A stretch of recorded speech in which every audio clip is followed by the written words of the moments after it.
But no reports of it, no evidence of it, no systemic problems with the election.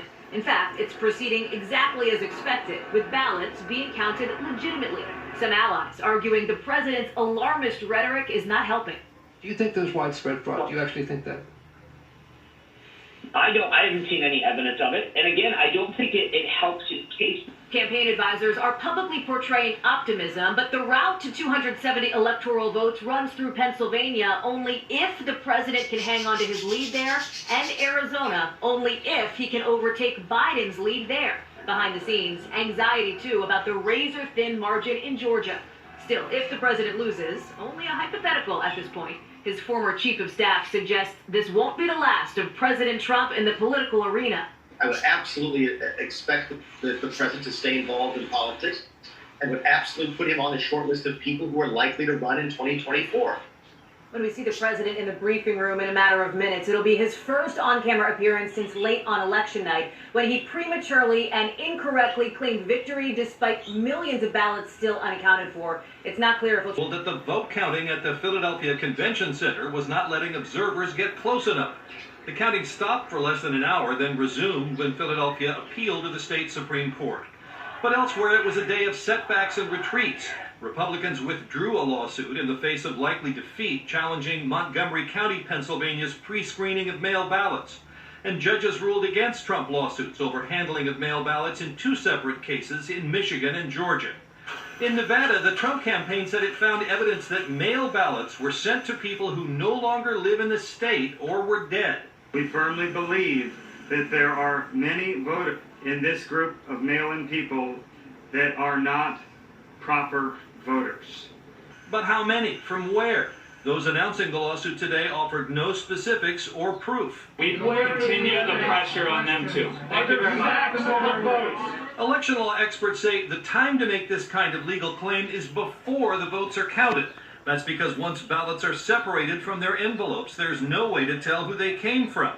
So now, even if the Trump campaign can prove that some ballots were wrongly cast, there's no easy answer for what a court would be able to do about it. Once they're mixed in with the pool, so to speak, it's like putting a drop of water in a swimming pool. You can't get that one drop of water back out of the swimming pool.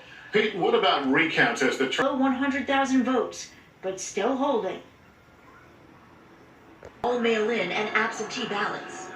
But statewide, there are nearly 36,000 outstanding votes, as Joe Biden trails President Trump by fewer than 10,000. Volunteers are now going door to door trying to help voters cure ballots, because if a mail-in ballot is rejected due to an issue like a missing signature, Georgians have until tomorrow to fix it, and Democrats say there could be as many as 5,000. The close race, a stunning shift after the president's 5-point victory in 2016. But it gives me so much pride to see that the entire country is watching Georgia. Atlanta Mayor Keisha Lance Bottoms, a Georgia native herself, says the change took work. So this is years in the making. The state is changing. It's younger, it's more diverse. We're changing. It wasn't a question of if, it was a matter of when.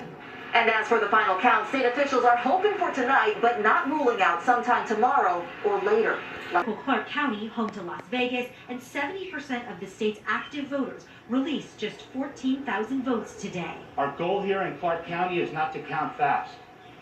We want to make sure that we're being accurate. Former Vice President Joe Biden currently has a razor-thin lead here, and the Trump campaign says they're going to court, alleging thousands of illegitimate votes were counted, including from dead people and out-of-state voters, bringing this voter to a press conference. I went to vote and was told I already voted. They mailed out the ballot and somebody took my ballot. But the campaign refused to take any questions about their lawsuit. Meanwhile, Clark County says they determined that the voter's signature was on her mail-in ballot and denies any problems with the ongoing count. We are not aware of any improper ballots that are being processed. They have not presented any evidence to reporters. Have they presented any evidence to you? Not directly that I'm aware of. And here at Clark County Elections Headquarters, there's a heightened level of security as the county prepares to announce the results of another 51,000 votes tomorrow morning. Those ballots inside that building over there, but out in front there is a protest that is growing with people angry, saying that they think that this election is being stolen from the president, even though there has been no evidence of that. Still, it's making for a very tense situation for the second night in a row. Last night, poll workers had to be escorted to their cars by police. Inside, though, they're trying to tabulate those 275,000 ballots. The last two batches they released narrowed the margin, with Trump gaining on Biden's lead of less than 68,000 votes. And Maricopa County poll workers say they will continue to count those votes despite protests, and they're hoping to have results by the weekend. I easily win. If you count the illegal votes, they can try to steal the election from us. If you count the votes that came in late, we're looking at them very strongly, but a lot of votes came in late. I've already decisively won many critical states, including massive victories in Florida, Iowa, Indiana, Ohio. To name just a few, we won these and many other victories despite historic election interference from big media, big money, and big tech. As everybody saw, we won by historic numbers. And the pollsters got it knowingly wrong. They got it knowingly wrong. We had polls that were so ridiculous, and everybody knew it at the time. There was no blue wave that they predicted. They thought there was going to be a big blue wave. That was false. That was done for suppression reasons. But instead, there was a big red wave. And it's been properly acknowledged, actually, by the media. They were, I think, very impressed. But that was after the fact. That doesn't do us any good. We kept the Senate despite having twice as many seats to defend as Democrats.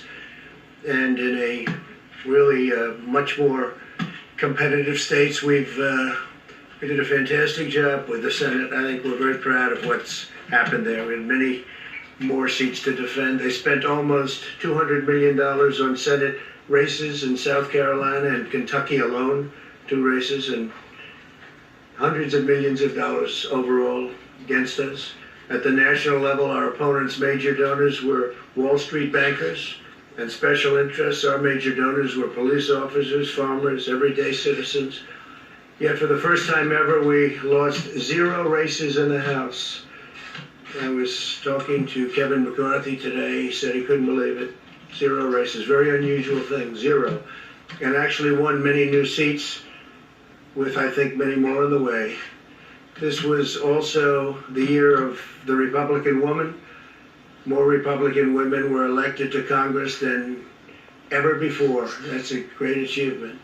I won the largest share of non-white voters of any Republican in 60 years, including historic numbers of Latino, African American, Asian American, and Native American voters, the largest ever in our history. We grew our party by 4 million voters, the greatest turnout in Republican Party history. Democrats are the party of the big donors, the big media, the big tech, it seems, and Republicans have become the party of the American worker, and that's what's happened. And we're also, I believe, the party of inclusion. As everyone now recognizes, media polling was election interference in the truest sense of that word, by powerful special interests. These really phony polls, I have to call them phony polls, fake polls, were designed to keep our voters at home, create the illusion of momentum for Mr. Biden, and diminish Republicans' ability to raise funds. They were what's called suppression polls. Everyone knows that now. And it's never been used to the extent that it's been used in this last election. To highlight just a few examples, the day before election, Quinnipiac, which was wrong on every occasion that I know of, had Joe Biden up by 5 points in Florida, and they were off by 8.4 points, and I won Florida easily. So they had me losing Florida by a lot, and I ended up winning Florida by a lot. Other than that, they were very accurate. They had him up 4 points in Ohio, and they were up by 12.2 points. And they also won Ohio, great state of Ohio, very easily. And the Washington Post said Biden up 17 points in Wisconsin, and it was basically even. They were up by about 17 points. And they knew that. They're not stupid people. They knew that. Suppression.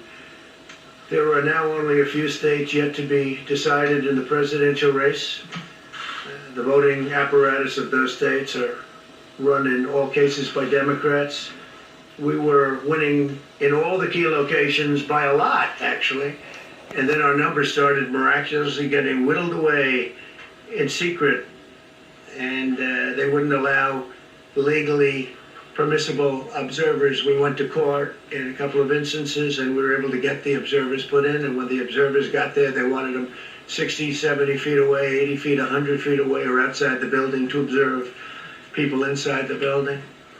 And we won a case, a big case, and we have others happening. There are lots of litigation, even beyond our litigation. There's tremendous amount of litigation generally because of how unfair this process was. And I predicted that. I've been talking about mail-in voting for a long time. It's really destroyed our system. It's a corrupt system. And it makes people corrupt even if they aren't by nature. But they become corrupt. It's too easy. They want to find out how many votes they need, and then they seem to be able to find them. They wait, and then they find them. And you see that on election night. We were ahead in vote in North Carolina by a lot, tremendous number of votes.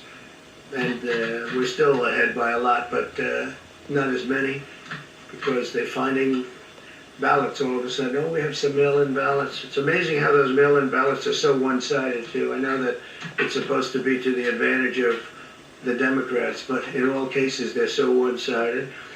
We're watching President Trump speaking live from the White House, and we have to interrupt here because campaign spokespeople unable to provide any evidence. He also has suggested that the polls, and many of which were incorrect, were somehow the product of election interference. Chuck Todd, Andrew Mitchell with me here.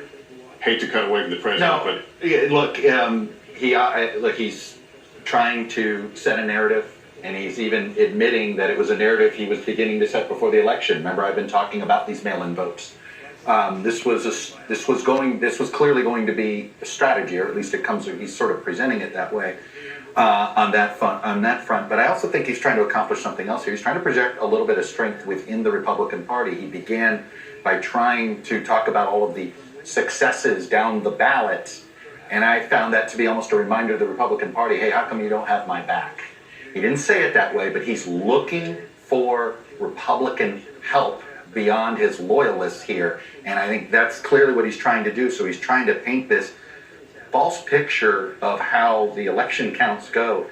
This is a fairly, it's a close election. Close elections, it takes a while because you got to wait to see all the vote to figure out who won or lost. That's the only reason this has taken an extra couple of days, but the counting of the absentee votes or mail-in votes has actually gone, I think, quite smoothly when you consider how many people chose that option. So it's just plain old conjecture. There's nothing there. Andrew, he says the GOP kept the Senate. That is still not a settled question right now. There's a couple of runoff races in Georgia that could, if Biden wins the presidency, give... By the way, can I just... some people took... We had said David Perdue had fell under 50%